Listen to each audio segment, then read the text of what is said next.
आज नया chapter start कर रहे हैं, चैप्टर नंबर 7, जिसका नाम क्या है मेरे बच्चे? Audit sampling. आपने इस सैंपल का तो नाम सुना ही होगा। हाँ, कलेक्शन ऑफ डाटा आपने 11th में पढ़ा होगा स्टैटिक्स में। उसमें वहाँ पे सिखाया जाता है कि सैंपल साइज क्या होता है, पॉपुलेशन क्या होती है, डिस्क्रीट डाटा, बहुत सारा टाइप ऑफ डाटा वहाँ पे सिखाया जाता है। तो उससे रिलेटेड ये सैम्पलिंग इज ए टेक्निक जो एक ऑडिटर यूज करता है जब उसके पास टाइम कम होता है या जब उसके पास ऐसा लगता है कि उस एरिया में रिस्क कम है कि नहीं। आइए, एस से 530 है ऑडिट सैम्पलिंग का। डिफाइन करता है सैम्पलिंग, डिफाइन करता है टर्म सैम्पलिंग को। कहने का मतलब है कि सैम्पलिंग कहते किसको है। डन।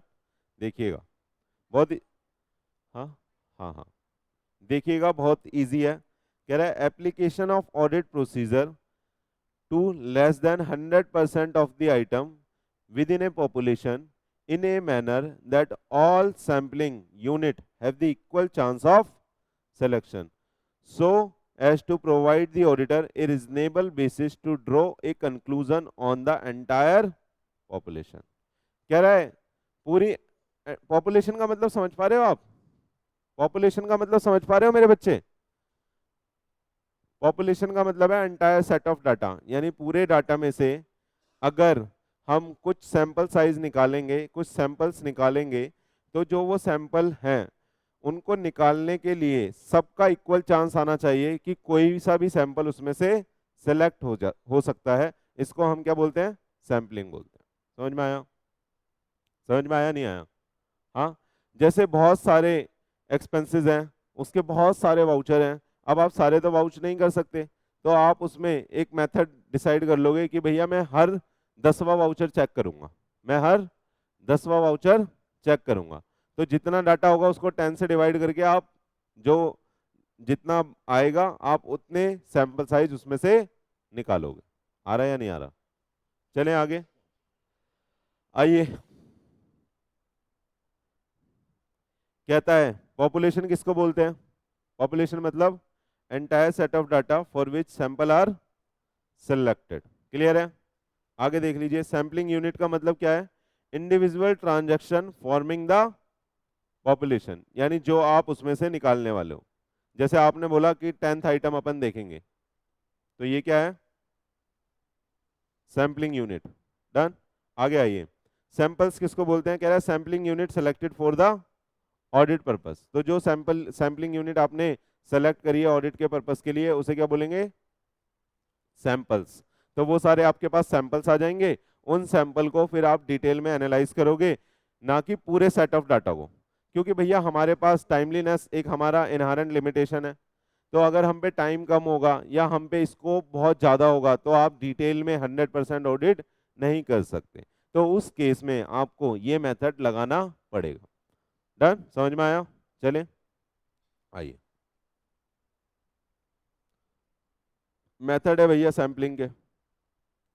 कह रहा है audit sampling is primarily classified into two category.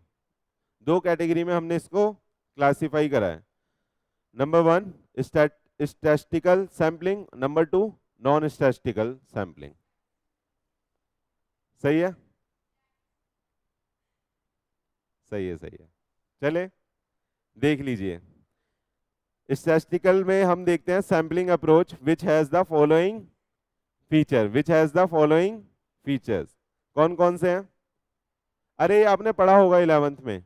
Random selection, use of probability theory, ensure equal chance of selection, है ना, और determination of sampling risk. Clear है?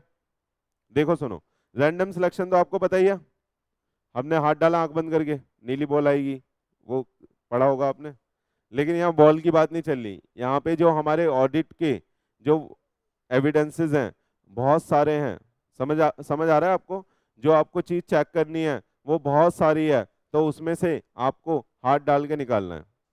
आपको एक मेथड ऑप्ट करना है कि आप एंटायर सेट ऑफ डाटा को ना चेक करके भी आप ये पता लगा पाओ कि आपने जो कंक्लूजन ड्रॉ करा है वो अप्रोप्रिएट है या नहीं। क्लियर है? तो रैंडम सिलेक्शन आप यूज कर सकते हो, प्रोबेबिलिटी थ्योरी यूज कर सकते हो आप। डन। आगे आ जाइए, और डिटर्मिनेशन कर सकते हो आप सैंपलिंग रिस्क का। डिटर्मिनेशन ऑफ सैम्पलिंग रिस्क कैसे करोगे आप ये पता लगा सकते हो कि भैया हमने पूरे डाटा में से बस 50% आइटम ही चेक करें हैं, तो जो 50% आइटम रह गए उसमें हो सकता है कि सर्टेन रिस्क इन्वॉल्व हो सकता है कि कुछ ट्रांजैक्शन वहां पे हमसे मिस आउट हो गई हो। क्लियर है नहीं है? चले, हाँ बोलो बोलो,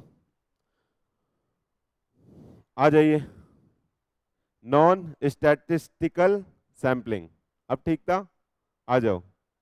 an approach that do not have feature of random selection और यूज ऑफ प्रोबेबिलिटी थ्योरी। कह रहा है अरे वो था ना public company which is not private company, ऐसे ही ये है कि विच इज नॉट स्टैटिस्टिकल। सही है, लेकिन इसको क्या नाम दिया है देखना, हफाजार्ड सिलेक्शन। ये क्या होता है मैं बताता हूं। ये एक मेथड है सैम्पलिंग का जो बोलता है कि भैया आपको कोई भी मेथड ऑप्ट नहीं करना, जो मर्जी उठा लो। समझ में आ रहा है? आपको रैंडम वैंडम कोई मेथड ऑप्ट नहीं करना, जहां से जितना मन कर रहा है उतना उठा लो और चेक कर लो। सही है, तो इसे बोल सकता हूं एडहॉक बेसिस पे होता है ये, जहां से जितना मन कर रहा है उतना उठा के चेक कर लो और आप देख लो कहीं ना कहीं आपको गलती मिल जाएगी। अरे आपने ये भी देखा होगा कई बार हम इतने एक्सपर्टीज हो जाते हैं, हमारा इतना एक्सपर्टीज आ जाता है किसी काम में, हम सीधा वही एरिया पकड़ते हैं जहां पे गलती होती है ना? तो आप इस तरीके से यूज कर सकते हो कि भैया हमारा कोई सिस्टमेटिक वे नहीं है सैंपल सिलेक्शन का, लेकिन हमें पता है कहाँ गलती होती है, अपन वहीं से हाथ डाल के निकाल लेते हैं, है ना? जहां हाथ डालोगे वहीं सोना निकलेगा। आइए, समझ में आया? तो दो तरह के, दो कैटेगरी में हमने बांटा है, ये आपको क्लियर होना चाहिए। जब आप लिखोगे तो दोनों कैटेगरी की बातें लिखोगे और जिससे क्वेश्चन रिलेट कर रहा होगा उसको डिटेल में लिखोगे। चले, आइए। कह रहा है एडवांटेज क्या है स्टैटिस्टिकल सैंपलिंग की, क्या एडवांटेज है देखिएगा। कह रहा है डिफेंसिबल ऑब्जेक्टिव सिलेक्शन है ये, मतलब आप बोल सकते हो कि आपने एक सिस्टमैटिक मेथड लगाया था और आपको ये पता रहेगा कि आपने कौन कौन सा नंबर ऑफ डाटा चेक करा है और कौन कौन सा छोड़ा है, तो डिफेंसिबल है। आप बोल सकते हो कि भैया हमने ये वाला मेथड लगाया था और इस मेथड से जो जो हमारे पास रिजल्ट आए हमने उनको एनालाइज करके ये अपना बेसिस अपनी फ्रेम कर ली ओपिनियन कि ये वाला डाटा ऐसा है। डन, आइए। Determination of calculated risk for a particular sample size, इसमें आप अपने रिस्क को कैलकुलेट कर सकते हो। जैसे मैंने अभी एग्जांपल दिया कि आपको पता है कि आपने 50% ही डाटा चेक करा है, तो आप कैलकुलेट कर सकते हो कि जो बाकी का 50% है उसमें रिस्क हो सकता है। तो आप यहाँ पे पता लगा सकते हो, प्लीज आप डिटरमाइन कर सकते हो अपना कैलकुलेटेड रिस्क। चलें आगे, याद रखिएगा ये इंपॉर्टेंट है ना? आगे आइए। कह रहा है determination of minimum sample size for a specific risk. अगर आपको पता है कि वहां पे कोई स्पेसिफिक रिस्क हो सकता है तो उसके लिए क्या मिनिमम सैंपल साइज आपको रखना है। मिनिमम क्यों बोला? क्योंकि हम बेटा चैप्टर पढ़ रहे हैं सैम्पलिंग, तो यहाँ पे हम सपोर्ट करेंगे सैम्पलिंग को, हम ना कि सपोर्ट करेंगे कि 100% चेकिंग को। तो इसलिए बोला कम से कम क्या साइज आना चाहिए जिसमें हमारा काम बन जाए। समझ में आया? कम से कम क्या हमारा सैंपलिंग साइज आना चाहिए जिससे अपना काम बन जाए, जिससे हम अपना रिपोर्ट अपना कंक्लूजन ड्रॉ कर पाए। डन, समझ में आया? तो दो डिटर्मिनेशन है, कौन कौन सी? कैलकुलेटेड रिस्क की और मिनिमम सैंपल साइज की रिलेटेड टू स्पेसिफिक रिस्क। चले आगे, अगला देखिए। कह रहा है better presentation of entire population more particular in case of the heterogeneous population through use of stratification. क्या होता है भाई? थ्रू यूज ऑफ स्ट्रेटिफिकेशन, ये क्या होता है मेरे बच्चे? हाँ, ये बच्ची इतनी जल्दी सर्च मारती है ना, कोई सोच भी नहीं सकता।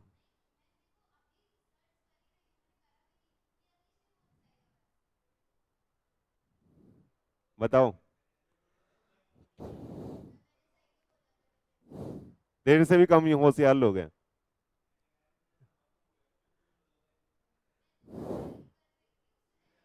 सुन लो, अब सुन लो। Better presentation of entire population का मतलब क्या है? जब हम, आपने देखा होगा स्टैटिक्स जब हम बनाते हैं तो हम टैबुलर फॉर्म में डाटा को प्रेजेंट करते हैं और बहुत सुंदर सुंदर सा डाटा लगता है, 10 से 20, 20 से 30, और फ्रीक्वेंसी लिखने का भी एक तरीका है ना? तो वो एक बेटर प्रेजेंटेशन होगा या बिना स्टैटिक्स वाला? हाँ, मैथ के सर हैं, वो खुश हो रहे हैं, कह रहे सर आप हमारे सब्जेक्ट की तारीफ कर रहे हो, बहुत अच्छा लग रहा है। तो सुनिएगा, उसमें बेटर प्रेजेंटेशन हो जाएगा इंस्टेड ऑफ कि हम किसी चीज को पैराग्राफ में लिखें। क्लियर है? कहने का मतलब है, और कह रहा है more particular in case of heterogeneous population. Heterogeneous population कैसी होती है? अलग अलग पॉपुलेशन। लेकिन स्टैटिक्स को परफॉर्म करने के लिए हमें हेट्रोजीनियस को होमोजीनियस बनाना पड़ता है। स्टैटिक्स को परफॉर्म करने के लिए हमें हेट्रोजीनियस को होमोजीनियस बनाना पड़ता है, तभी कोई फॉर्मूला लगा पाओगे। आ रहा है या नहीं आ रहा? अगर एवरेज निकालोगे तो कुछ आप बेसिक्स लोगे ना, कि सारी महिलाओं का एवरेज, सारे लड़कों का एवरेज, समझ में आ रहा है? तो स्ट्रैटिफिकेशन का मतलब होता है कि हम, सुनिएगा, हम अलग अलग जो हमारा हेट्रोजीनियस डाटा था उसको थ्रू द स्ट्रैटिफिकेशन ग्रुपिंग कर रहे हैं, उसकी एक जैसे डाटा को एक जगह डाल रहे हैं और उनकी ग्रुपिंग कर रहे हैं। समझ में आया? समझ में आया?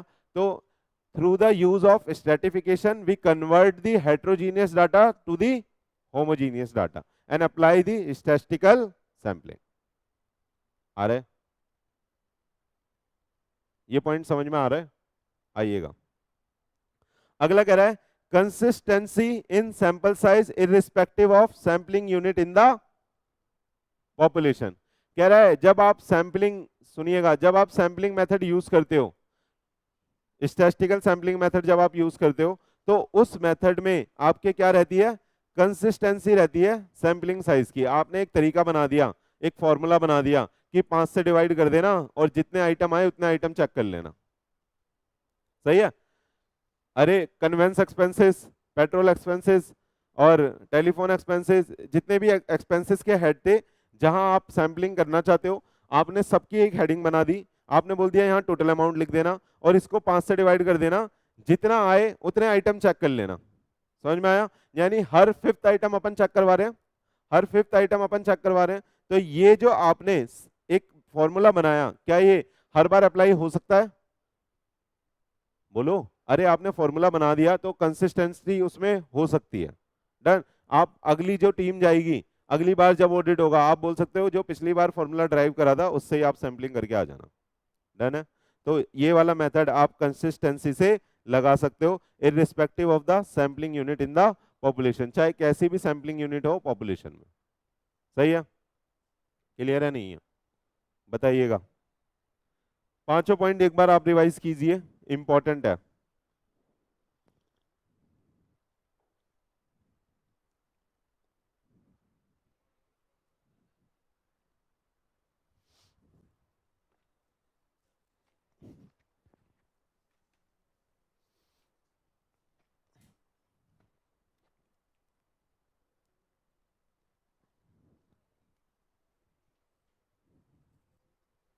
क्या हो गया?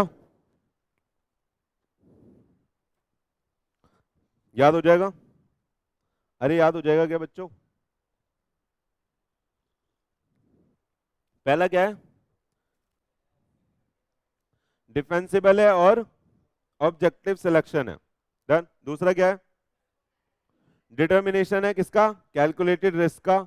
तीसरा डिटर्मिनेशन है मिनिमम सैंपल साइज का in respect of specific risk.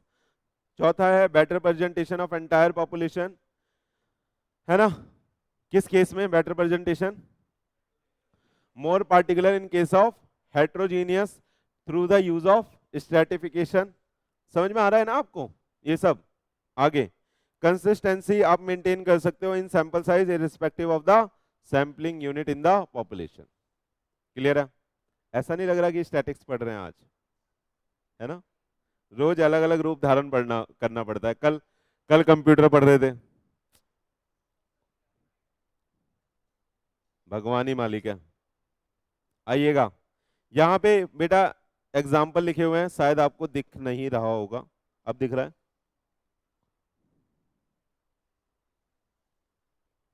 हाँ चले, देखिएगा क्या है, कह रहा है 500 ट्रांजैक्शन एग्जाम्पल दिया गया है सैंपल साइज का। ये इतने इतने पॉपुलेशन है, यानी 5,000 वाउचर हैं, 10,000 वाउचर हैं और 20,000 वाउचर हैं। डन। हाँ मेरे को एक बात बताना, हर 10वां अगर हम चेक कर रहे होंगे तो हम कितने चेक करेंगे? 500। पहले वाले में इधर देखो ना, अगर हम हर 10वां आइटम चेक कर रहे होंगे तो हम कितने चेक करेंगे 5,000 में से?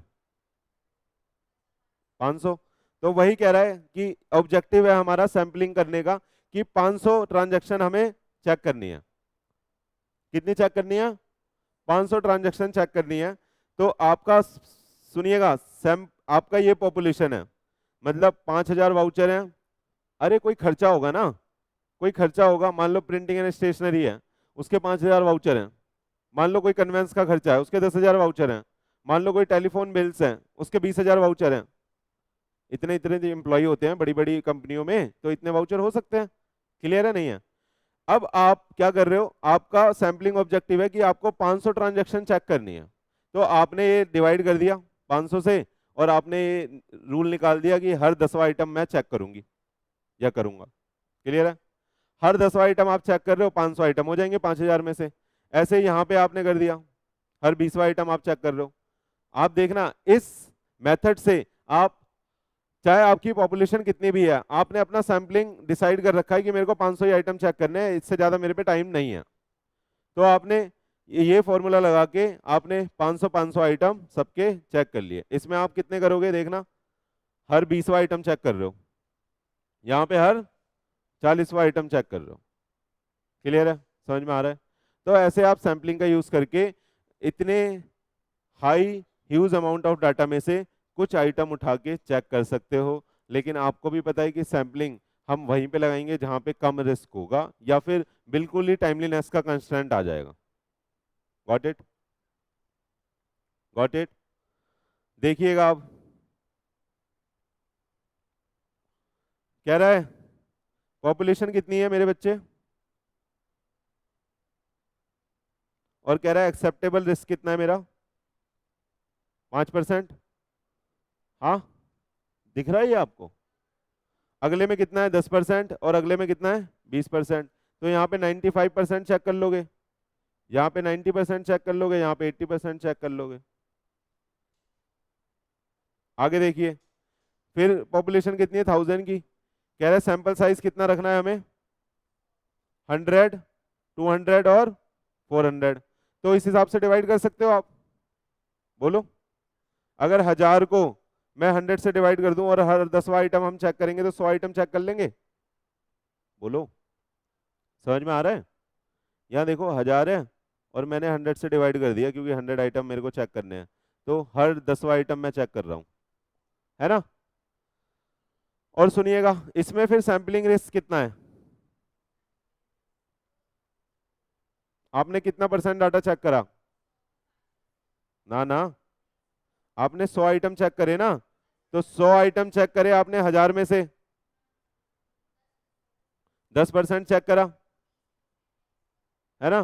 तो 10% अगर आपने चेक करा है तो बाकी 90% में सैंपलिंग रिस्क हो सकता है। समझ में आ रहा है? क्लियर है? चल लूं आगे? ऐसे ही आप सेम इसमें कैलकुलेशन लगा सकते हो। वैसे ये कैलकुलेट करने को मेरे ख्याल से तो आएगा नहीं पेपर में, बस ये समझने के लिए था। आगे चले, आइए अब सुनिए कि सैंपलिंग रिस्क होता क्या है। ठीक है, ये आ सकता है कि सैंपलिंग रिस्क क्या होता है। समझ में आया? सैंपलिंग के मेथड देख लिए, सैंपलिंग क्या होती है ये देख लिया, एक दो एग्जांपल भी देख लिए कि कैसे कैसे अपन उठा सकते हैं।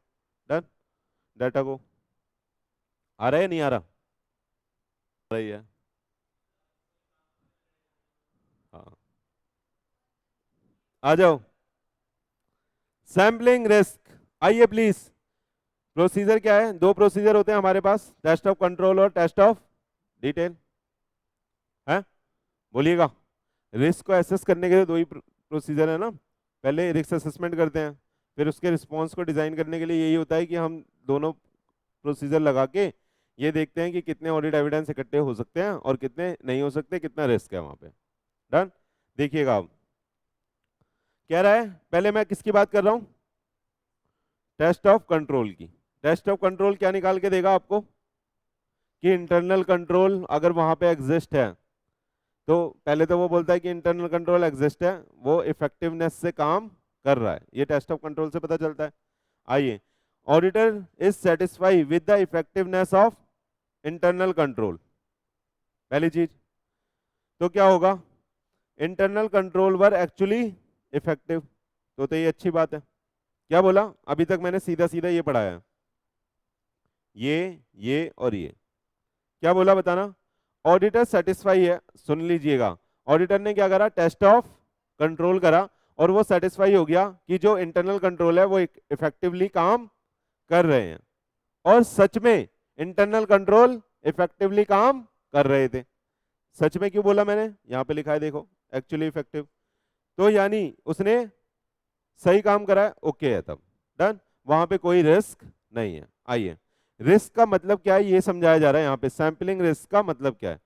देखिए, अब इसने बोला ऑडिटर तो सेटिस्फाई हो गया कि जो इंटरनल कंट्रोल है वो इफेक्टिवनेस से काम कर रहे हैं। क्या बोला, ऑडिटर तो सेटिस्फाई हो गया कि जो इंटरनल कंट्रोल है वो इफेक्टिवनेस से काम कर रहे हैं, लेकिन internal control were not actually effective, internal control were not actually effective. लेकिन ऑडिटर ने ये कंक्लूड कर दिया कि अच्छे से काम कर रहे हैं, तो ऑडिटर ने क्या कर दिया बेटा, ओवर रिलायंस कर दिया, ज्यादा भरोसा कर दिया, ओवर रिलायंस कर दिया over the test of control और उनके इंटरनल कंट्रोल के ऊपर। समझ में आया, समझ में आया। आगे देखिएगा, कह रहा है ऑडिटर इज नॉट सेटिस्फाई, तो मुद्दा ही खत्म हो गया, तो आगे के प्रोसीजर वो अपनाएगा। क्लियर है, टेस्ट ऑफ कंट्रोल में समझ में आया क्या सैंपलिंग रिस्क है। सैंपलिंग रिस्क का मतलब ये है कि मेरे बच्चे, हमने क्या करा, हमने ये सोच लिया टेस्ट ऑफ कंट्रोल करने के बाद कि वो अच्छे से काम कर रहा है, लेकिन वो अच्छे से काम नहीं कर रहा था, ये हमारा क्या है, सैंपलिंग रिस्क है। समझ में आया, पक्का, हाँ। आइएगा, अब सैंपलिंग के बेसिस पे ही तो डिसाइड करा कि अच्छे से काम कर रहा है। हाँ, कह रहा है टेस्ट ऑफ कंट्रोल जब आपने करा सैंपलिंग से, तो आपने ये डिसाइड कर दिया कि वो अच्छे से काम कर रहा है। अगर वो अच्छे से काम कर रहा था तो ओके, कोई रिस्क नहीं है, लेकिन आपने ये कंक्लूड कर दिया अच्छे से काम कर रहा है लेकिन वो अच्छे से काम नहीं कर रहा था, तो ओवर रिलायंस कर दिया आपने, तो ये सैंपलिंग रिस्क है। रिस्क ऑफ ओवर रिलायंस और अंडर रिलायंस, ये सैंपलिंग रिस्क होते हैं, अभी पढ़ाऊंगा। चलें आगे, इतना समझ में आया। आइए, अब टेस्ट ऑफ डिटेल में अपन क्या चेक करते हैं, आइए, वही है आगे के प्रोसीजर है ना। कह रहा है अगर सेटिस्फाई नहीं है तो इंक्रीज कर देगा सैंपल साइज को कंक्लूड करने के लिए whether internal control are actually ineffective. Okay, सही है, एडिशनल प्रोसीजर लगा देगा, मतलब यही बात बोली मैंने भी। अरे सेटिस्फाई नहीं था तो वो अपने दूसरे प्रोसीजर लगाएगा ना, फिर उसके बाद वापस से यही आ जाएगा ना सेटिस्फाई पे। नहीं समझ आया आपको, सेटिस्फाई नहीं हुआ, एडिशनल प्रोसीजर लगाए तो वापस से यहीं पे आ जाएगा फ्लो चार्ट, फिर वो सेटिस्फाई होगा, सेटिस्फाई होने के बाद फिर ये देखा जाएगा और ये देखा जाएगा। क्लियर है, नहीं है, आगे चलें। देखिएगा, टेस्ट ऑफ डिटेल में अपन क्या चेक करते हैं, हम चेक करते हैं डिटेल एनालिसिस करके कि जो उनके डाटा है वो उनके एविडेंस से मैच हो रहे हैं या नहीं हो रहे, है ना। और अगर नहीं हो रहे तो वहां पे मटेरियल मिसस्टेटमेंट हो सकती है। यानी वहां पे सुनिएगा, टेस्ट ऑफ कंट्रोल में हम इंटरनल कंट्रोल की इफेक्टिवनेस चेक करते हैं और टेस्ट ऑफ डिटेल में हम मटेरियल मिसस्टेटमेंट को निकालते हैं कि है या नहीं है ना। अब सुनिएगा, इसमें इजी है बहुत। कह रहा है auditor satisfy that the misstatement not exist, सही है। क्या बोला, ऑडिटर सेटिस्फाई हो गया कि भैया कोई मिसस्टेटमेंट एग्जिस्ट नहीं करती, बहुत अच्छी बात है। कह रहा है अगर सच में नहीं करती, ओके, लेकिन उसने तो ये लिख दिया, उसने तो ऑडिटर तो ये सेटिस्फाई हो गया कि कोई मिसस्टेटमेंट वहां पे नहीं है, लेकिन रियल में मिसस्टेटमेंट थी, लेकिन मिसस्टेटमेंट वहां पे थी। क्यों, हमने तो 50% ही डाटा चेक करा है, उसके बेसिस पे कंक्लूड कर दिया कि मिसस्टेटमेंट नहीं है, लेकिन मिसस्टेटमेंट थी। दोबारा ओवर रिलायंस कर दिया। समझ में आया? अब हमने ओवर रिलायंस कहां पे करा है? टेस्ट ऑफ डिटेल में। क्लियर है? क्लियर है मेरे बच्चे? पक्का? आगे चल सकते हैं?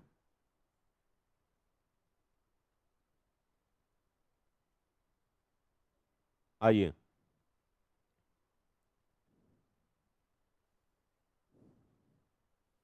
आइए, और कह रहा है, सुनिएगा, ऑडिटर डिससेटिस्फाई अंडर रिलायंस हो गई, है ना?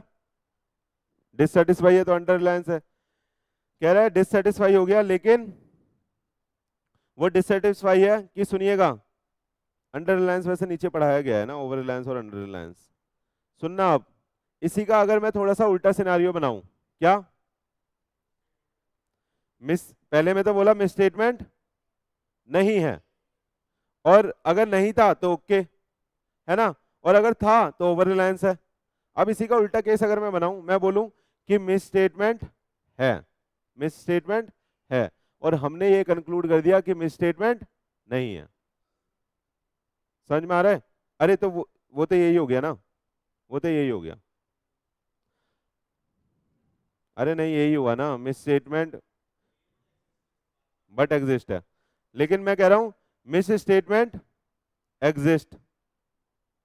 दूसरा केस बना रहा हूं, सुनिएगा, सेकंड केस है, मिस स्टेटमेंट एग्जिस्ट, ये मैंने कंक्लूड करा, सही है, but actually not, but actually not, मैंने क्या कंक्लूड कर दिया कि मिस स्टेटमेंट है, लेकिन रियल में नहीं था, तो ये अंडर रिलायंस हो गई। क्लियर है? समझ में आया? Under reliance test of detail का ऑडिटर के प्रोस्पेक्टिव से देखिए, ये ऑडिटर की अंडर रिलायंस हो गई ना। मैंने कहा कि मिस स्टेटमेंट है, यानी डाटा गलत है, लेकिन रियल में डाटा गलत नहीं था, तो अंडर रिलायंस हो गई। ओवर रिलायंस का मतलब क्या है? मैंने रिलाई कर लिया लेकिन मिस स्टेटमेंट था। क्लियर है? सेम यही चीज यहां पे भी लग सकती है टेस्ट ऑफ कंट्रोल में। कैसे बताइए? कैसे बताइए? मैंने बोल दिया कि इंटरनल कंट्रोल ठीक से काम नहीं कर रहे, नॉट सेटिस्फैक्टरी, लेकिन रियल में वो इफेक्टिव थे, तो अंडर रिलायंस हो गई। समझ में आया गेम? ओवर रिलायंस का, अंडर रिलायंस का, वही नीचे लिखा हुआ है, देखिए और डिटेल में समझते हैं। चले, मजा आ रहा है? आइए। कह रहा है सैंपलिंग रिस्क का मतलब क्या है, देखिएगा, risk that the auditor's conclusion based on the sample may be different from the conclusion if the entire population was subject to the same audit procedure. क्या रिस्क है? सैंपलिंग रिस्क का मतलब क्या है? सैंपलिंग रिस्क का मतलब यह है कि अगर हमने सैंपल से, सुनिएगा, हमने अगर सैंपल से कोई कंक्लूजन ड्रॉ करा है, और अगर हम entire set of data check करें डिटेल में एक एक करके, तो दोनों में जो कंक्लूजन है वो अलग अलग आ रहा है, ये सैंपलिंग रिस्क है। अगर दोनों में सेम आ गया तो यानी आपकी सैंपलिंग बढ़िया हुई थी, तो वहां पे सैंपलिंग रिस्क है ही नहीं। लेकिन सैंपलिंग रिस्क तो हमेशा सैंपल में रहेगा, क्योंकि आप entire set of data check ही नहीं कर रहे हो। तो कहने का मतलब यह है कि अगर मैंने सैंपलिंग लगाई तो अलग कंक्लूजन ड्रॉ करा, और entire set of data same procedure से ही मैं चेक कर रहा हूं तो कंक्लूजन अलग आ रहा है। समझ में आया? समझ में आया? तो ये सैंपलिंग रिस्क है। क्लियर है? नहीं है? जैसे 10 लाख रुपए थे, गड्डियां बनी हुई थी, आपने सिर्फ गड्डी काउंट कर ली, 50 50 500 के नोटों की गड्डी काउंट कर ली, है ना? आपने सिर्फ गड्डी काउंट कर ली, आपने सैम्पलिंग करी, और जब मैंने उसे डिटेल में चेक कराया तो गड्डी में ही नोट कम थे, कंक्लूजन अलग आ रहा है, और सब में 10 10 नोट कम थे, पूरी एक गड्डी कम हो जाएगी, ज्यादा ही गड्डी कम हो जाएगी 10 लाख रुपए में। हाँ, तो डिवाइड कर लो, 10 लाख रुपए में कितनी गड्डी होंगी? 20, 20 नहीं, ज्यादा होंगी।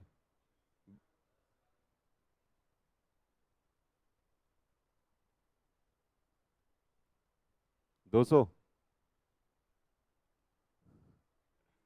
20 गड्डी होंगी, तो 20 गड्डी में अब आप मान लो सब में 10 10 नोट कम थे, कितने नोट कम हो गए? 200, दो गड्डी गायब हो गई। कंक्लूजन अलग आ रहा है? समझ पा रहे हो आप मैं कैसे बोल रहा हूं? समझ में आ रहा है आपको? तो सैंपलिंग रिस्क ये रिस्क है कि भैया हमने जब सैंपलिंग लगाई तो कंक्लूजन अलग आया, और जब entire set of data check करा तो कंक्लूजन अलग आया। यही सैंपलिंग रिस्क है, और हमेशा रहेगा वो सैंपलिंग में, है ना। ये तो आपके लिए चांस की बात है, या आपके एक्सपर्टीज पे डिपेंड करता है कि आप सैंपलिंग इतनी बढ़िया करते हो कि भैया अगर कोई डिटेल चेकिंग भी कर ले तो वही रिजल्ट आएगा, लेकिन ऐसा प्रैक्टिकल नहीं है। समझ आ रहा है? क्योंकि एक तरह से इनहेरेंट लिमिटेशन ही हो गई है, क्योंकि आप लिमिटेड डाटा चेक कर रहे हो टूल लगा के कुछ। चले देखिए अब कह रहा है सैंपलिंग रिस्क को क्लासिफाई करा है हमने। Sampling risk can be classified as risk of over reliance और risk of under reliance. Risk of over reliance और रिस्क ऑफ अंडर रिलायंस। समझ में आ गया ये आपको? वैसे कंसेप्ट तो क्लियर है माइंड में, ओवर रिलायंस क्या है, अंडर रिलायंस क्या है? हाँ, आइए पढ़िए, देखिए टेक्स्ट आपको यहाँ का समझ आ रहा है या नहीं आ रहा। कह रहा है with respect to test of control auditor may consider that the internal control are more effective when actually they are not. Auditor ने क्या कंसिडर कर लिया बताइएगा? इंटरनल कंट्रोल बहुत अच्छे से काम कर रहा है लेकिन एक्चुअली नॉट।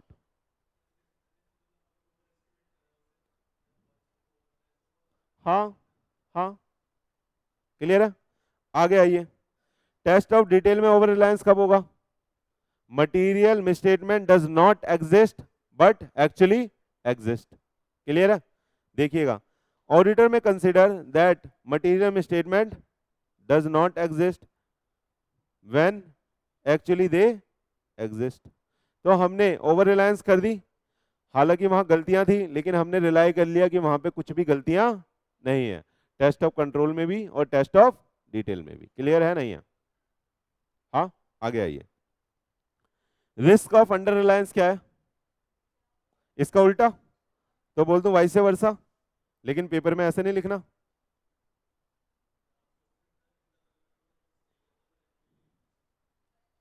एग्जिस्ट नहीं, इफेक्टिवनेस की बात हो रही है। आइएगा, कह रहा है with respect to test of control auditor may consider that internal control are less effective, मगर रियल में कैसा होगा? More effective. Actually they are more effective. तो हमने हल्के में ले लिया। अरे अरे हमें लगा ये सही नहीं हो रहा, लेकिन वहां सब कुछ ठीक हो रहा था, तो ये क्या करा हमने? अंडर रिलायंस कर दिया। आया, आगे आइए, टेस्ट ऑफ डिटेल में auditor may consider that material statement exist exist material statement exist when actually they does not exist. हमने बोला गलतियां हैं लेकिन सच में गलतियां नहीं थी। क्लियर है? बताइएगा, बताइएगा, अब सुनिएगा प्लीज ध्यान से। कह रहा है इंपैक्ट क्या होगा इसका? अगर मैंने ओवर रिलायंस करा है तो इसका इंपैक्ट क्या होगा बताना? गलत कंक्लूजन ड्रॉ हो जाएगा। गलत कंक्लूजन ड्रॉ हो गया, बताना ओवर रिलायंस में क्या हुआ है? मैंने ये मान लिया कि टेस्ट ऑफ कंट्रोल के अंदर कि भैया इंटरनल कंट्रोल बहुत अच्छे से काम कर रहा है, लेकिन रियल में वो अच्छे से काम नहीं कर रहा। और टेस्ट ऑफ डिटेल के अंदर मैंने ये मान लिया कि मटेरियल स्टेटमेंट एग्जिस्ट नहीं करता लेकिन रियल में एग्जिस्ट कर रहा है। बिल्कुल ही गलत कर रहे हो काम। ऑडिटर का काम क्या है? यही चीज है, तो कंक्लूजन निकालना है। ये कंक्लूजन ही गलत निकल गया। ओवर रिलायंस की बात कर रहा हूं अभी, ओवर रिलायंस में तो कंक्लूजन ही गलत निकल गया। अब देखिएगा, it lead to the erroneous conclusion which affect the audit effectiveness और इनअप्रोप्रिएट ओपिनियन आपकी आ सकती है। समझ में आया? समझ में आया? प्लीज, दोनों का अलग अलग है इम्पैक्ट, ये ध्यान रखना आप जब लिखोगे। ओवर रिलायंस में भी दोनों चीजें लिखनी है आपको, फिर उसका इम्पैक्ट लिखना है। अंडर रिलायंस में भी दोनों चीजें लिखनी है, फिर उसका इम्पैक्ट लिखना है। समझ में आया? आइएगा, कह रहा है it lead to the erroneous conclusion, please इधर, which affect the audit effectiveness, जो क्या कर रहा है बेटा? अफेक्ट कर रहा है हमारी ऑडिट की इफेक्टिवनेस को, which leads to inappropriate opinion, जिसकी वजह से हमारी पूरी की पूरी ओपिनियन ही गलत हो सकती है। लेकिन देखिए, अंडर रिलायंस में मेरे को बताइए, पढ़िएगा मत, अंडर रिलायंस में बताइए क्या सिनारियो बनेगा? मैंने ये बोला है, पहले तो मेरे को वो बताओ कि होता क्या है अंडर रिलायंस में। मैंने बोला कि जो इंटरनल कंट्रोल है वो अच्छे से काम नहीं कर रहा है, लेकिन वो अच्छे से काम कर रहा था। समझ में आया? दूसरा टेस्ट ऑफ डिटेल में मैंने बोला मटेरियल मिसस्टेटमेंट है, लेकिन सच में नहीं था। तो इसकी वजह से क्या कंक्लूजन गलत हो जाएगा? अरे मैं भैया अपने प्रोसीजर को एक्सटेंड करूंगा ना, मैं अपने प्रोसीजर को एक्सटेंड करूंगा ना। देखिए, अरे अगर आप देखोगे, आप ये ओवरऑल तो आपको पता, रिजल्ट तो ठीक है, वहां पे ये बोला गया कि इंटरनल कंट्रोल अच्छे से काम कर रहा है, सच में अच्छे से काम कर रहा है, और मटेरियल स्टेटमेंट सच में कोई है ही नहीं, बस आपको लग रहा है कि है, क्योंकि आपने सैम्पलिंग करी है, आपने एक आइटम देख लिया, उसके ऊपर आपने जज कर दिया कि वहां पे मटेरियल स्टेटमेंट है, लेकिन सच में तो है ही नहीं। समझ में आया? तो it leads to affect the audit efficiency. सुनिएगा, यहां पे क्या हो रहा था, ऑडिट इफेक्टिवनेस को ये फर्क कर रहा था। इफेक्टिवनेस मतलब क्वालिटी, और एफिशिएंसी मतलब क्वांटिटी, है ना? अब कह रहा है it lead to affect the audit efficiency that require the more effort to conclude that initial conclusion were wrong.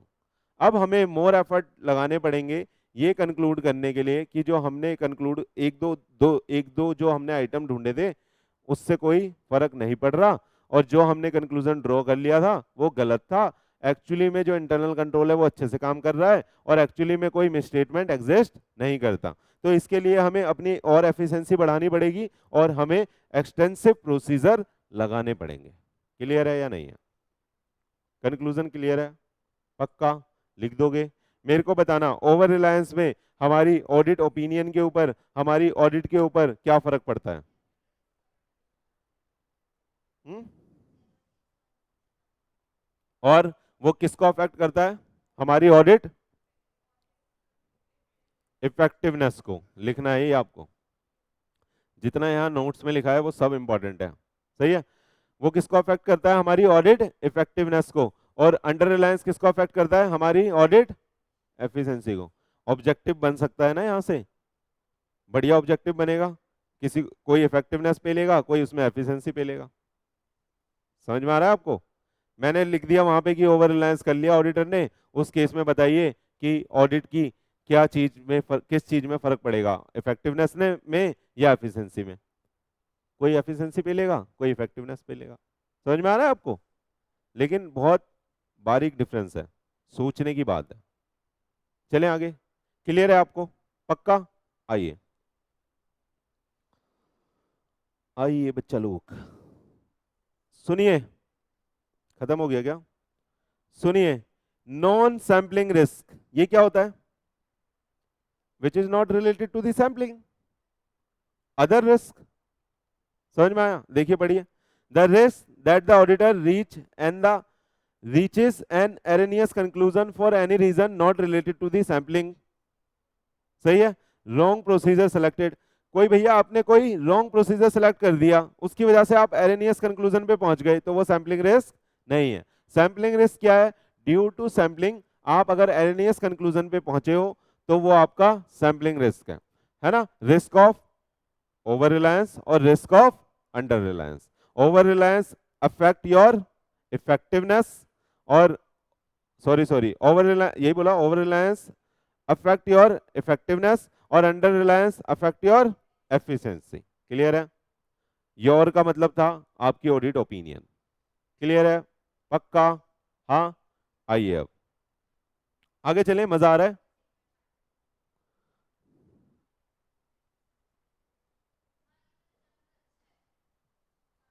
आ जाओ।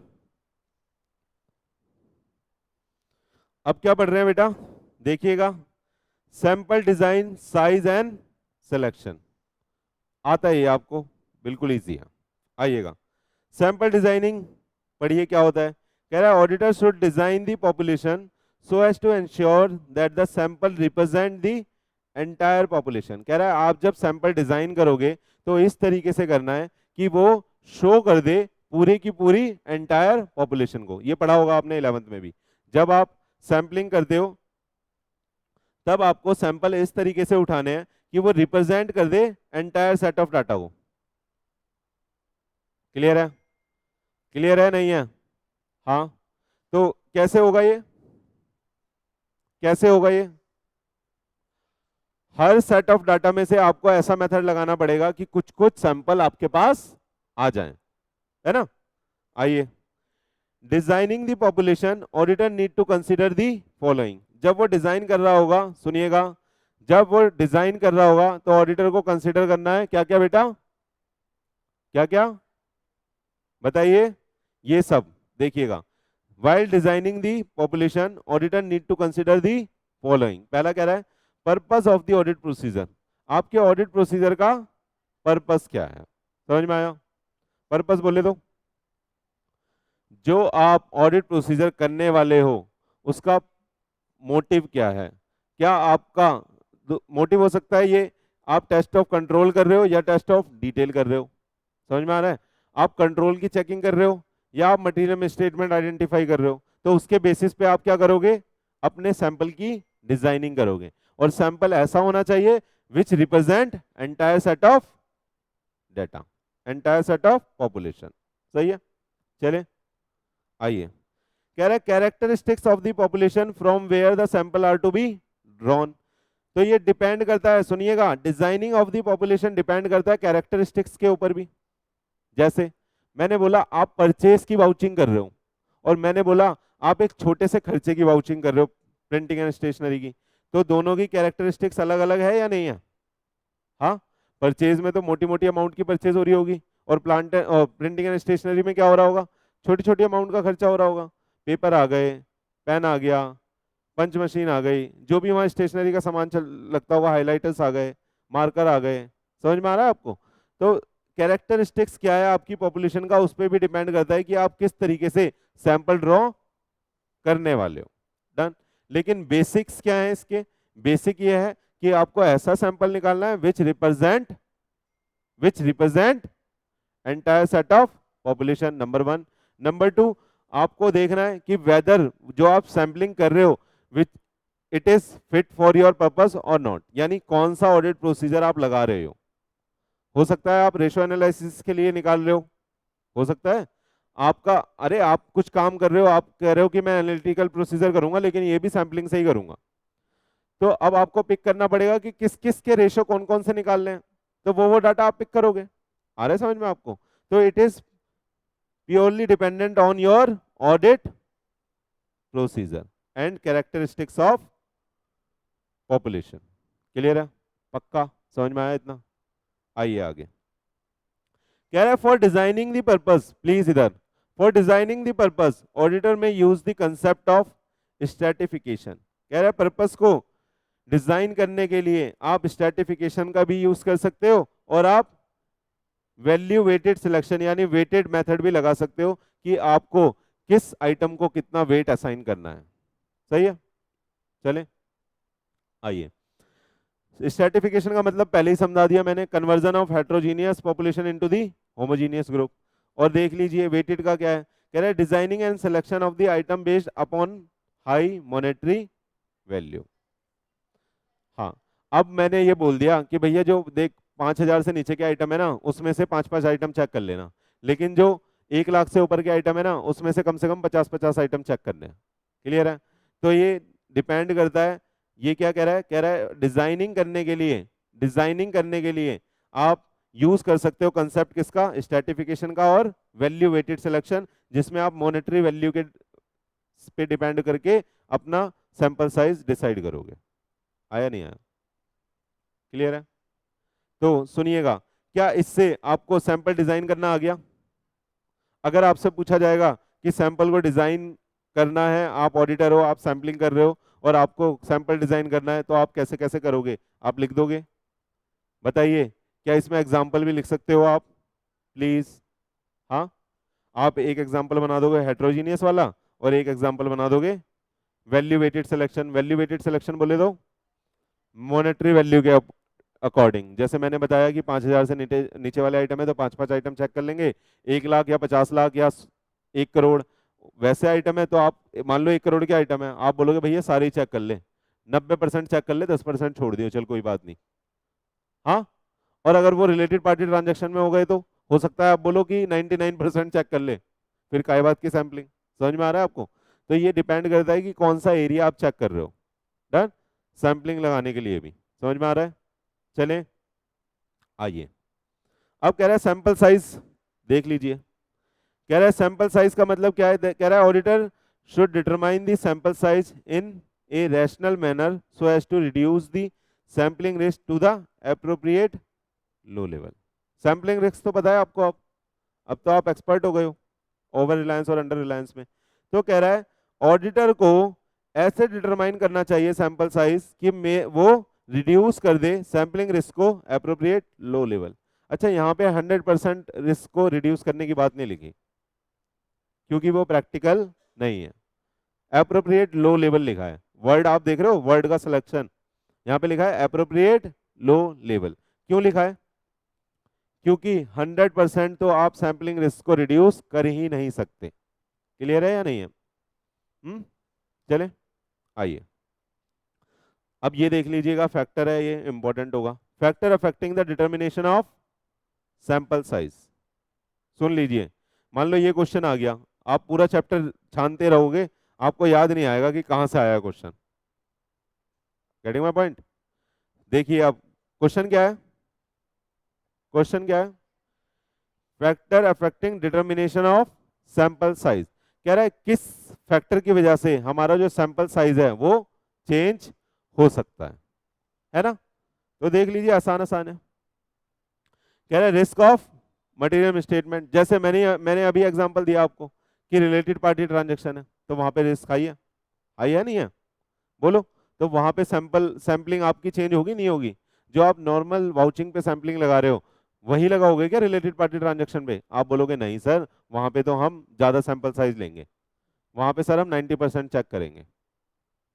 आगे आइए, auditor auditor auditors tolerable range of deviation. Tolerable range of deviation का मतलब कितना वो टॉलरेट कर सकता है, यानी कितने परसेंट रिस्क एक्सेप्टेबल है। Getting my point?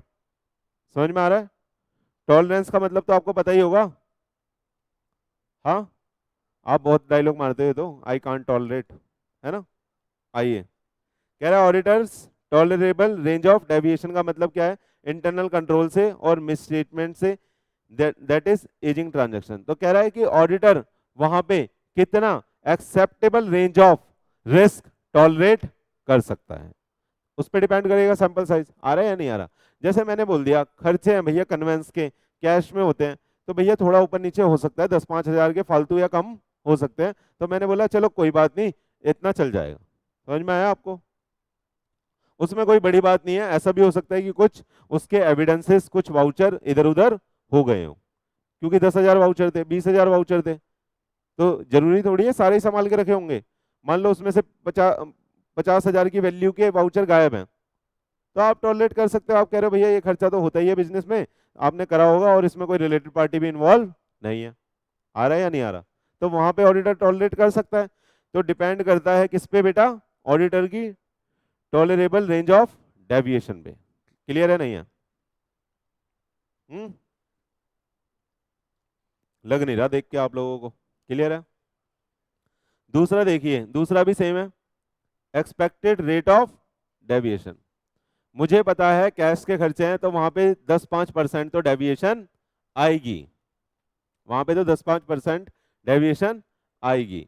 तो मैंने बोल दिया ये मेरी एक्सपेक्टेड रेंज ऑफ डेविएशन में आ रहा था, तो उस हिसाब से मेरा सैंपल साइज सेलेक्ट होगा। जैसे अभी हमने देखा कि 500 ट्रांजैक्शन चेक कर रहे थे, आ रहा है आपको समझ में? तो उसे पता है कि वहां पे डेविएशन आ भी सकती है, कोई बात नहीं, इतना डिटेल में मत जाओ, आप 500 ट्रांजैक्शन चेक कर लो 10,000 में से। क्लियर है? आइए, कह रहा है डिजाइनिंग ऑफ पॉपुलेशन। कह रहा है अब पॉपुलेशन की डिजाइनिंग पे भी डिपेंड करेगा मेरा सैंपल साइज। अगर बिल्कुल ही हेट्रोजीनियस पॉपुलेशन है, और जब मैंने ग्रुपिंग करी तो बहुत कम कम आई, समझ में आ रहा है? जो होमोजीनियस उसमें से निकली वो कम कम निकली, तो उसमें से और कम हो जाएगा सैंपल साइज, सब में से थोड़ा थोड़ा। समझ में आया आपको क्या कहना चाह रहा हूँ? इंटेंट समझ में आ रही है आपको? क्लियर है? अरे हेट्रोजीनियस अलग अलग डाटा था, अलग अलग डाटा का मतलब क्या है कि मैंने जैसे लड़के जितने थे, लड़कियां, ठीक है, पढ़ी लिखी लड़कियां, अनपढ़ लड़कियां, पढ़े लिखे लड़के, अनपढ़ लड़के, जब मैंने इन सबकी ग्रुपिंग करी अलग अलग, तो सब में जो पॉपुलेशन आ रही है, किसी में आ रही है 5, किसी में 4, किसी में 10, किसी में 100। समझ में आ रहा है? तो जब मैंने हेट्रोजीनियस को कन्वर्ट करा होमोजीनियस में, तो जो ग्रुपिंग में जो पॉपुलेशन आई सब में अलग अलग आ रही है। क्लियर है? तो उसमें आप क्या करोगे, अब उसमें जो सैंपल साइज आप डिजाइन करोगे उसके अकॉर्डिंग करोगे पॉपुलेशन के। किसी में बोलोगे 1 चेक कर ले, किसी में बोलोगे 5 चेक कर ले। आ रहा है या नहीं आ रहा? तो कह रहा है डिजाइनिंग ऑफ पॉपुलेशन पे भी डिपेंड करता है हमारा सैंपल साइज। आया? अगला देखिए, डिजायर लेवल ऑफ एश्योरेंस। अब रिलेटेड पार्टी ट्रांजैक्शन में आपको बिल्कुल 100% एश्योरेंस चाहिए कि भैया वहां पे कोई मिसस्टेटमेंट नहीं होनी चाहिए, एक्सेप्टेबल नहीं है। तो वहां पे आप ज्यादा ज्यादा सैंपल साइज सेलेक्ट करोगे, जो सैंपल यूनिट होगी वो ज्यादा चेक करोगे। आप बोलोगे 95% चेक करूंगा, भाई 5% छोड़ दे। और नॉर्मल कोई ट्रांजैक्शन है, आप बोलोगे 50-50 खेल लेते हैं। आ रहा है नहीं आ रहा? तो ये 5 पॉइंट याद रखिएगा सैंपल साइज को अफेक्ट करने के। पहला क्या था बताइए? Risk of material misstatement. दूसरा क्या था? Tolerable range of deviation. तीसरा क्या था? Expected rate of deviation. चौथा क्या था? Designing of population. और last, desired level of assurance. Please आपको ये याद करने। आ रहा है बेटा? मैं आपको फिर से एक वो बता देता हूँ, डिस्क्लेमर दे देता हूँ। आपको ये चैप्टर बहुत इजी लग रहा होगा, लेकिन इंस्टीट्यूट इसमें से ही घुमा के ऐसे क्वेश्चन पूछ लेगा, आपको लगेगा ये तो सैंपलिंग का क्वेश्चन था, मेरा तो बहुत बढ़िया गया है। समझ समझ पा रहे हो? आपको लगेगा ये तो सैंपलिंग का क्वेश्चन था, ये तो मेरे को बहुत अच्छे से आता है, बहुत बढ़िया गया है, लेकिन उसने ये पॉइंट पूछे थे, आप ऊपर का चिपके आए हो सब कुछ। सैंपलिंग ये होती है, सैंपलिंग वो होती है, सैंपलिंग फटाना होती है, सैंपलिंग दिखाना होती है। वो मांग रहा था ये 5 पॉइंट। तो अगर ये 5 पॉइंट लिखोगे तभी नंबर मिलेंगे, अन्यथा नंबर एक भी नहीं मिलेगा। क्लियर है? तो इसलिए जो स्पेसिफिक पॉइंट्स हैं वो तो बिल्कुल आपको रटे हुए होने चाहिए। और मैंने बताया जहां पे फैक्टर लगाया वो अपने आप ही स्पेसिफिक हो जाता है। चले, इतना तो फूक फूक के कोई नहीं चलाएगा आपको। चले आइए, सैंपल सिलेक्शन देखिए प्लीज। सैंपल सिलेक्शन पढ़ाऊं? चले देखिए, कह रहा है ऑडिटर शुड सिलेक्ट। ये क्या था? सुनिए, हमने 2 पॉइंट खत्म करे, सैंपल डिजाइनिंग और सैंपल साइज। सैंपल साइज कैसा होना चाहिए? रैशनल मैनर का होना चाहिए, जिसमें हमारा sampling risk appropriate low level तक रिड्यूस हो जाए। आपको ये वर्ड लिखना है। क्या लिखना है? एप्रोप्रिएट लो लेवल तक रिड्यूस हो जाए। आप सुनो, अगर आपने ये वर्ड लिखा एप्रोप्रिएट लो लेवल और एक बच्चे ने लिखा कि रिड्यूस हो जाए, आप बताओ एग्जामिनर पे कौन सा ज्यादा इफेक्ट डालेगा? समझ में आ रहा है? तो टेक्निकल लैंग्वेज भी आपको ऑप्ट करनी है कि सर वहां पे लिखना किस तरीके से। Getting my point? चलिए देखिए, फिर हमने फैक्टर्स देख लिए, अब हम देख रहे हैं सैंपल सिलेक्शन। तो मेथड्स होंगे, जैसे ये था रैंडम, रैंडम नंबर सिलेक्शन पढ़ लिया ये तो हमने। Systematic selection, monetary unit, block और हाफाजार्ड पढ़ाऊं? आइए बस रीड कर रहा हूं, आता है आपको। अब हम क्या कर रहे हैं? साइज डिटरमाइन हो गया, सुनिएगा, डिजाइन डिटरमाइन हो गया, अब उठा रहे हैं सैंपल।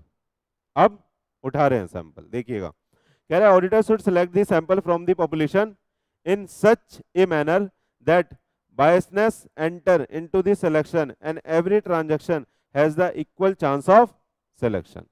कह रहा है कोई बायसनेस नहीं करी जाएगी किसी भी अमाउंट से, किसी भी ट्रांजैक्शन से। तो आपको उस तरीके से सेलेक्ट करने हैं सैंपल कि कोई बायसनेस ना बरती जाए और हर ट्रांजैक्शन को इक्वल चांस मिले सिलेक्शन का। क्लियर है? पक्का लिख दोगे सैंपल सिलेक्शन के बारे में? आइए, method of sample selection, following method can be use for the selection of samples. देख लीजिए बहुत इजी है। पहला कह रहा है random number selection. Random number मतलब कोई सा भी रैंडमली आप नंबर उठा ले रहे हो, लेकिन एक सिस्टमेटिक वे में होगा वो भी। समझ में आ रहा है आपको? आगे आइए, सिस्टमेटिक सिलेक्शन, कोई भी सिस्टम बना सकते हो, जैसे अभी हमने डिवाइड करके बनाया था, हमने रिस्क के अकॉर्डिंग बनाया था। आ रहा है? आगे आइए, मॉनेटरी यूनिट सिलेक्शन, ये तो आपको बहुत अच्छे से आ गया। आप इसमें मॉनेटरी यूनिट के अकॉर्डिंग सैंपल साइज सेलेक्ट कर रहे हो। मैंने एग्जांपल भी दिया, 5,000 से कम वाले हैं तो इतना उठाएंगे, 1 लाख से ऊपर वाला है तो इतना, 1 करोड़ वाला है तो इतना। आगे आ जाइए। ब्लॉक सिलेक्शन, ब्लॉक सिलेक्शन क्या है?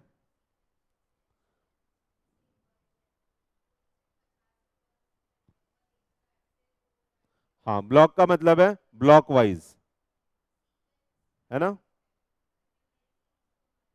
अरे वो होता है ना 10 से 50, इतने उठा लिए, तो इस ब्लॉक के हमने उठा लिए। समझ में आया? इसमें आप डेट डेट भी बोल सकते हो कि 1 अप्रैल से, बोलो ना, 1 अप्रैल से लेके 31 जून तक देख लो। यहाँ पे ज्यादा घपला होता है। आपको पता है जब लास्ट में क्लोजिंग करते हैं तो बहुत सारी एडजस्टमेंट एंट्रियां पास होती हैं, बहुत सारी चीजें सेट होती हैं। हाँ, तो आपने बोल दिया कि भैया लास्ट का जो क्वार्टर होता है जनवरी वाला, जनवरी फरवरी मार्च, ये चेक कर लो, ये भी ब्लॉक हो गया एक तरह का। आ रहा है नहीं आ रहा? आगे आइए। हफाजार्ट तो आपको पता है कि कोई भी इसमें वे आउट नहीं है, कोई सिस्टम नहीं है, कोई सा भी उठा के कहीं से भी कुछ भी चेक कर लो, रैंडम का भी कोई तरीका नहीं है इसमें। हफाजार्ट का मतलब ये है। समझ में आया? ये क्या है? नॉन स्टैटिस्टिकल है। सही है, चलें आगे। हो गया क्या? आइए, बस खत्म हो रहा है, लास्ट स्लाइड है, चलें आइए। अब हमने सुनिएगा, ये इस स्लाइड में हमने क्या सीखा मेरे बच्चे? सैंपल डिजाइन, साइज और सिलेक्शन, तीनों चीजें आपको आ गई। यानी डीपली हमने सैंपलिंग को सीख लिया, है ना। इससे पहले सैंपलिंग रिस्क और हमने देखा था कि सैंपलिंग क्या होती है ना। आइए,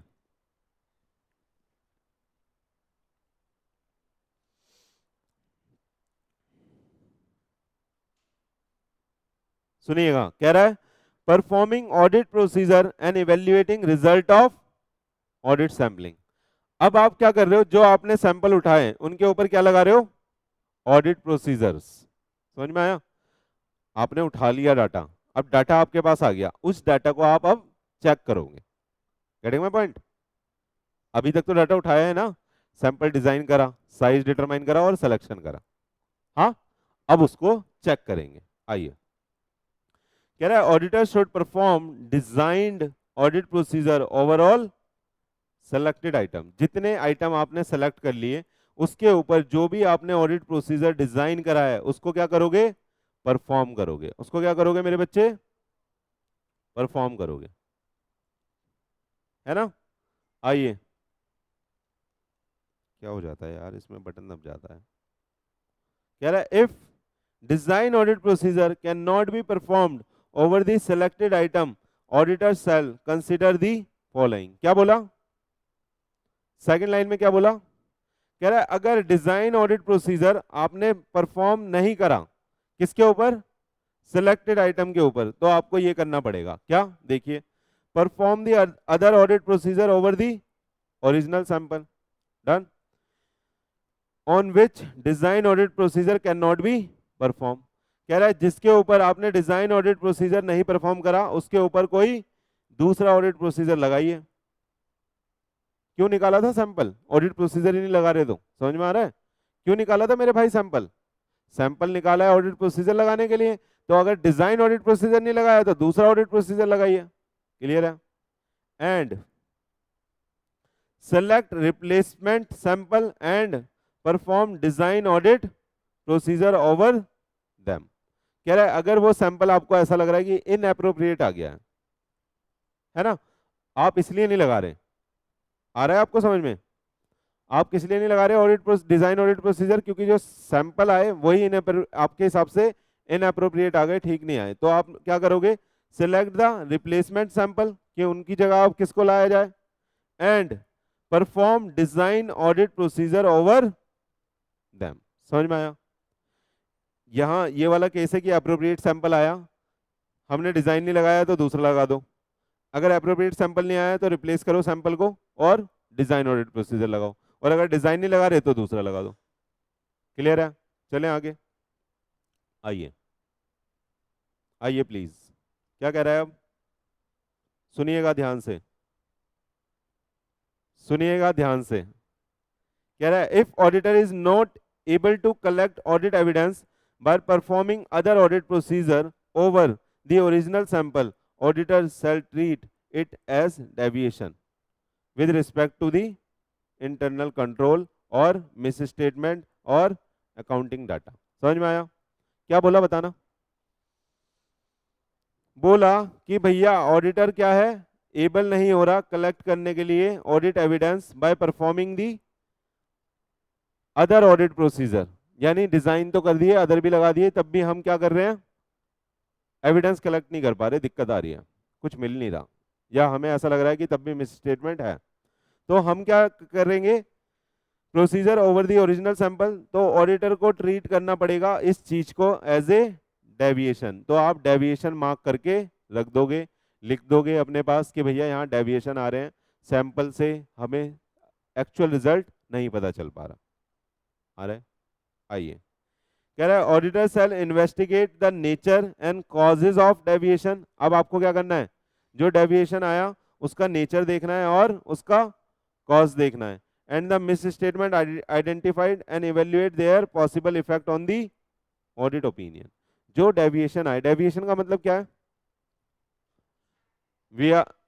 we are unable to collect audit evidence by sampling, sampling करी लेकिन हम ऑडिट एविडेंस कलेक्ट नहीं कर पा रहे हैं जिसके ऊपर हम कंक्लूजन दे पाए, अपनी ओपिनियन दे पाए, तो हम उस वर्ड को, उस सिचुएशन को क्या बोल रहे हैं, deviation. Deviation in relation to internal control भी हो सकता है, deviation in relation to misstatement भी हो सकता है, और deviation in relation to accounting data भी हो सकता है। डन। तो बोला उस केस में आपको उसका नेचर देखना पड़ेगा और कॉज देखना पड़ेगा कि किस वजह से डेविएशन आया और क्या नेचर का है। डन।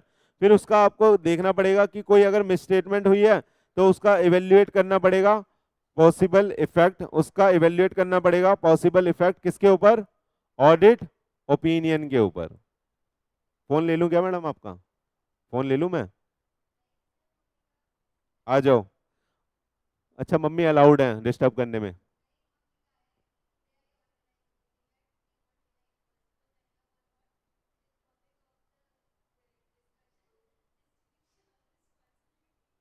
आ जाओ, आ जाओ प्लीज। इतना समझ में आया? आइए, कह रहा है auditor shall project misstatement found in the sample to the population so as to obtain a broad view of the scale of misstatement. क्या बोला, क्या बोला? कह रहा है auditor shall project the misstatement found in the sample to the population. उसे project करना है क्या, मिस स्टेटमेंट जो भी फाउंड हुआ सैंपल में। अब जो आपको मिस स्टेटमेंट मिला तो आपको वो अब ओवरऑल पॉपुलेशन के हिसाब से देखना है कि हो सकता है कि और भी यहाँ पे गलतियां हो। आ रहा है आपको समझ में? So as to obtain a broad view of scale of misstatement. अरे आपको एक छोटी सी गलती मिली तो आपने बोला ये तो छोटी सी गलती है और नहीं होगी, लेकिन आपको एक बड़ी गलती मिल गई, वहां पे मोटी मोटी ट्रांजैक्शन के ही एविडेंस नहीं है। समझ में आ रहा है? मोटी मोटी ट्रांजैक्शन के ही एविडेंस नहीं है, बहुत सारी एंट्रीज आपको ऐसी मिल गई जिसमें कोई एविडेंस ही नहीं मिल रहा, बस बुक एंट्री हो रखी है, यानी अकाउंटिंग हो रखी है लेकिन एविडेंसेस नहीं मिल रहे। तो अब आपको उसका इम्पैक्ट देखना है ब्रॉड व्यू लेके, ब्रॉड व्यू लेके कि किस स्केल का मिस स्टेटमेंट वहां पे हो सकता है। स्केल ऑफ मिस स्टेटमेंट समझ रहे हो, यानी कितनी बड़ी गलती वहां पे मिल सकती है, हो सकती है। समझ में आया? हाँ, आप मेट्रो से निकल रहे थे, गलती से आपकी जेब में स्टेपलर मिल गया, गलती से भूल गए थे, तो जो मेट्रो वाला स्टेपलर अपने पास रख लेगा, आपको जाने देगा। अब दूसरा सिनेरियो सुनना, आप मेट्रो से निकल रहे थे, गलती से आपकी जेब में चक्कू रह गया, अब वो चक्कू भी रखेगा और आपको भी रखेगा। समझ में आ रहा है? स्केल ऑफ मिस स्टेटमेंट समझ में आ रहा है? तो ऑडिटर को भी ऐसे ही सोचना है, अगर छोटी सी गलती है तो आप जाने दोगे, लेकिन अगर बड़ी गलती है तो उसका ब्रॉड व्यू लोगे अपनी पूरी ऑडिट ओपिनियन पे। आ रहा है समझ में, नहीं आ रहा? चले, लाइन समझ में आ गई? आइए, कह रहा है if a misstatement has been establish as an anomaly. Anomaly क्या होता है? एनोमली क्या होता है? देख लो, it may excluded while projecting the misstatement of population, मेरे ख्याल से गलती होता है।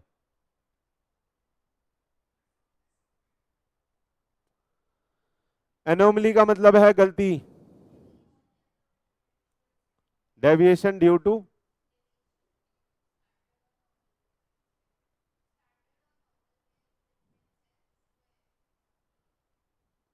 ढंग से देखो,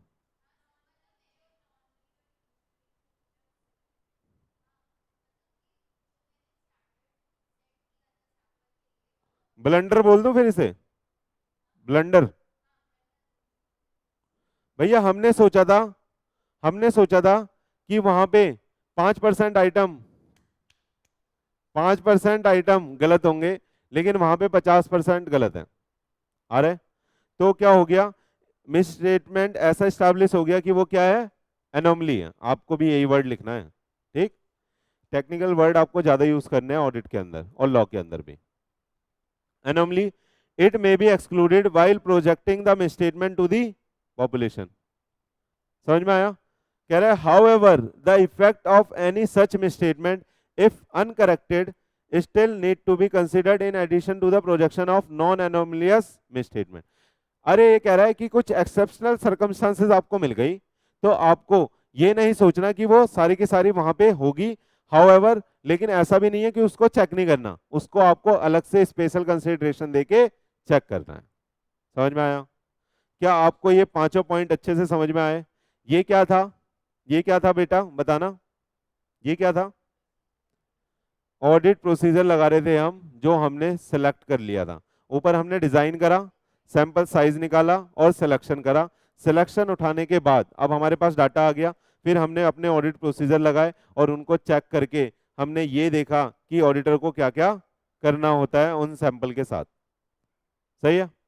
अब इवेल्युएट कर ले, आइए। क्लियर है यहां तक? ये पांचों पॉइंट भी याद हो जाएंगे ऑडिट प्रोसीजर के। अगर आपसे सुनिएगा ऑडिट प्रोसीजर पूछेगा तो आपको ये लिखना है। क्या है ऑडिट प्रोसीजर? हमें रिस्क को एप्रोप्रिएट लेवल से रिड्यूस करना है। और अगर सुनिएगा हमें डिजाइन ऑडिट प्रोसीजर लगाने हैं, अगर डिजाइन ऑडिट प्रोसीजर उस पर नहीं लग पा रहे हैं तो अदर ऑडिट प्रोसीजर लगाने हैं, अगर सैंपल की वजह से नहीं लग पा रहे हैं तो हमें सैंपल को रिप्लेस करना है और डिजाइन ऑडिट प्रोसीजर लगाने हैं। डिजाइन नहीं लग पा रहे तो दोबारा से उस पर कौन से लगाओगे, अदर लगाओगे, है ना। और फिर जो आपने कलेक्ट कर लिया है डाटा, उसको आप देखोगे कि वो कैसा है, क्या वहां पे कोई डेविएशन तो नहीं है। अगर वहां पे कोई डेविएशन है तो क्या करोगे, देखते रहेंगे सर उसको, क्या करेंगे, उसका नेचर और कॉज देखोगे कि किस तरह का है और क्यों हुआ है, क्या मिस स्टेटमेंट आइडेंटिफाई हो गई है। इवेल्युएट करोगे उसका पॉसिबल इफेक्ट आपकी ओपिनियन पे, है ना। उसके बाद क्या करोगे, ऑडिटर को प्रोजेक्ट करना पड़ेगा कि जो सैंपल हमने जो सैंपल पॉपुलेशन में से निकाला है उससे एक ब्रॉड व्यू भी लेना है आपको कि जो सैंपल आपने निकाले हैं उसमें जो डेविएशन आए हैं, क्या उसकी वजह से आपकी ऑडिट ओपिनियन पे इतना तो फर्क नहीं पड़ रहा कि आपको दोबारा से काम करना पड़ जाएगा। ब्रॉड व्यू का मतलब ये है। डन। आगे क्या करना है, फिर मिस स्टेटमेंट को आपको एस्टैब्लिश करना है, क्या ये एनोमली है या नॉर्मल है। अगर वो एनोमली है तो उसका इफेक्ट पूरे पे नहीं देखना, उसको अलग से जज करना है। लेकिन इसका मतलब ये नहीं है कि उसको जज नहीं करोगे, उसको अलग से जज करोगे और बाकी डाटा को नॉन एलमनियस मान के चेक कर लोगे। क्लियर है? पक्का? आइए, इवेल्युएट लास्ट, लास्ट आ रहा है, evaluate result of audit sampling. चले आइए, कह रहा है अब ऑडिटर को इवेल्युएट करना पड़ेगा रिजल्ट। रिजल्ट देख लिया आपने, अरे ऊपर के सारे प्रोसीजर लगा के आपके पास एक रिजल्ट आ गया ना, आप इवेल्युएट करोगे, इवेल्युएट करके कंक्लूजन ड्रॉ करोगे। हाँ, दीदी हंसे जा रही है, कह रही है कंक्लूजन बाद में ड्रॉ करूंगी, पहले हंसने दो। ऑडिटर शैल इवेल्युएट, देख लीजिए, auditor shall evaluate the result of sample and determine whether the use of audit sampling has provided a reasonable basis for conclusion of for the entire population that has been tested। क्या बोला, क्या बोला, ध्यान से इसमें से निकालना keyword. कह रहा है ऑडिटर को इवेल्युएट करना पड़ेगा क्या, रिजल्ट किसका, सैंपल का, और डिटरमाइन करना पड़ेगा, क्या डिटरमाइन करना पड़ेगा, whether use of audit sampling करके क्या हमें रीजनेबल बेसिस मिल गया कंक्लूजन का, जिसके ऊपर हम एंटायर पॉपुलेशन को टेस्ट कर सकते हैं। समझ में आया? समझ में आया? क्या सैंपलिंग करके हम कोई रीजनेबल कंक्लूजन ड्रॉ कर सकते हैं या नहीं कर सकते, ये अब ऑडिटर को क्या करना है, इवेल्युएट करना है। समझ में आया? आइए, कह रहा है if auditor conclude that the audit sampling about the population, auditor may request the management to investigate the misstatement identify. क्या करा, ऑडिटर ने कंक्लूड कर दिया कि ऑडिट सैंपलिंग पॉपुलेशन के लिए ठीक है, ऑडिट सैंपलिंग जो हमने करी है वो पॉपुलेशन के लिए ठीक है, और जो हमने डेविएशन आइडेंटिफाई करे हैं उसके लिए ऑडिटर को रिक्वेस्ट करना पड़ेगा मैनेजमेंट को कि इसे भैया इन्वेस्टिगेट कर लो, डन, और उसे ठीक कर लो। आगे आइए, while analysing the deviation, test of control का या टेस्ट ऑफ डिटेल का, दोनों में डेविएशन हो सकते हैं, आ रहा है या नहीं आ रहा। Auditor is also required to consider the qualitative aspect of misstatement identify by him. समझ में आया?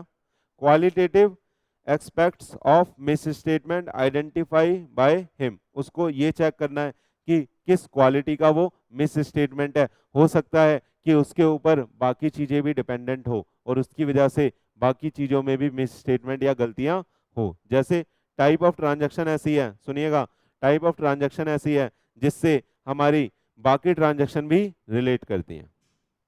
हाँ, आ रहा है? जैसे मान लो सेल ही फेक है, सुनिएगा, जैसे मान लो सेल ही फेक है तो डेटर भी फेक हो गए, डेटर फेक हो गए तो जो उससे कलेक्शन हुई वो भी फेक हो गई। समझ में आ रहा है आपको कैसे रिलेट हो रहा है?